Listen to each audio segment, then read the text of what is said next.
And you may see me tonight with an illegal smile. It don't cost very much, and it lasts a long while. Won't you please tell the man I didn't kill anyone? No, I'm just trying to have me some fun. That's on the record. So then I went into the Supreme Court, and they said that I have a right to petition or to proceed with my petition. I got a letter saying I can proceed.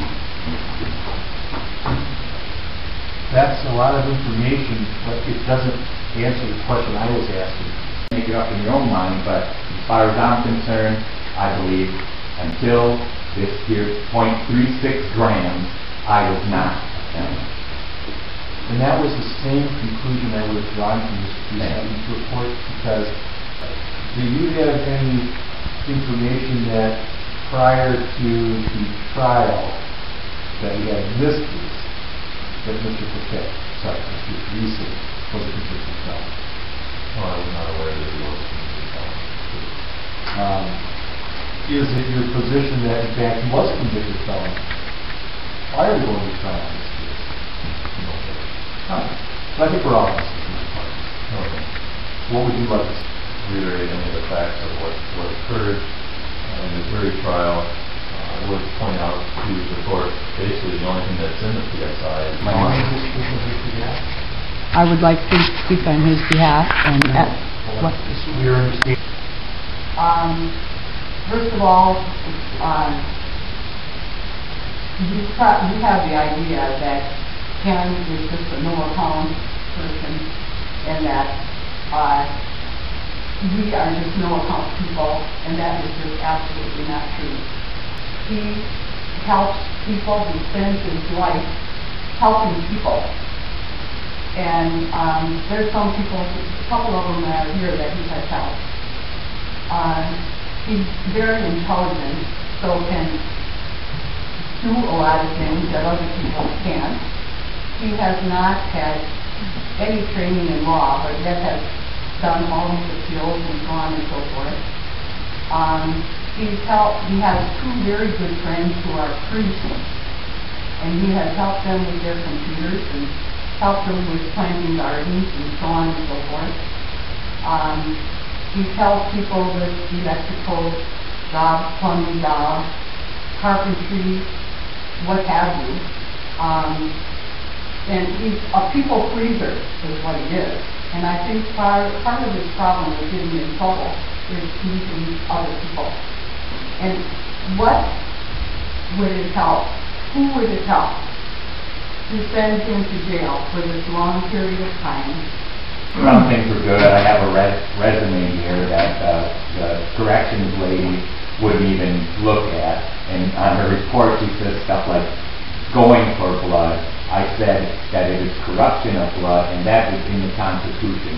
And because I'm the one that's in trouble here, and they ask all kind of questions about my mother and father, which some of them, since I was living with them, is okay, but about all my brothers and sisters, and names of the brothers and sisters, if they were in any trouble, and if they did anything wrong, and had they ever broken the law, and they're not even in, that's corruption of blood. They can't go after my family and go after me, so that's why that I would not comply with the probation officer. And I wrote that in my pleadings with the appeals court because I had no faith in any of that happening at this level.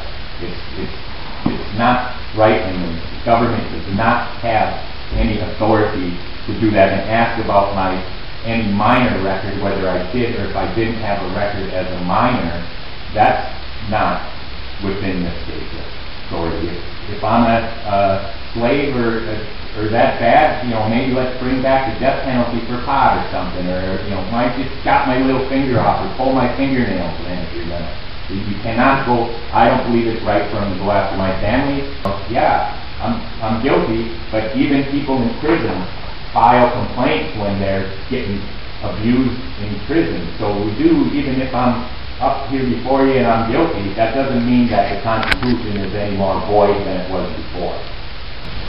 would be issuing the application. And then, I had thought or had brought stuff before the trial, before you and before the trial, that does put in question what the police officer said, and then he said what I said, and Ms. Lewis back there, and the other the arresting officer. Some of the information was not the same.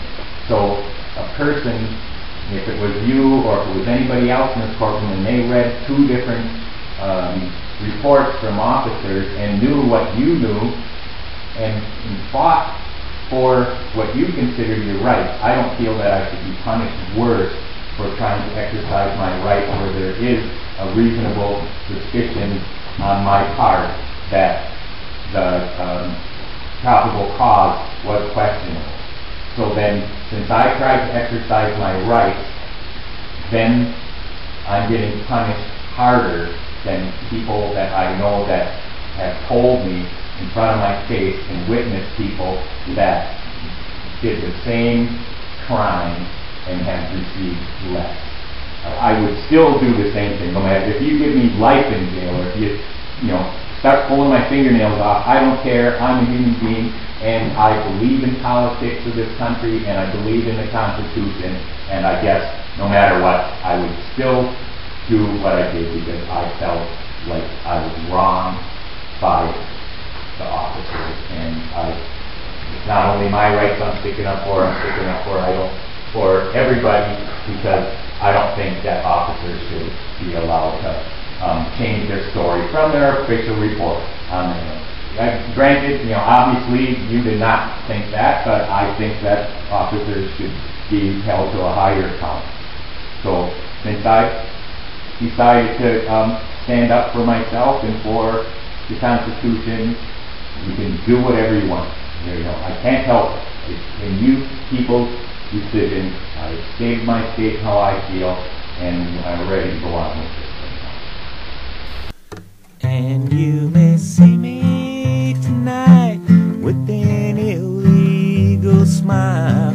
It don't cost very much, and it lasts a long while. Won't you please tell the man I didn't kill anyone? No, I'm just trying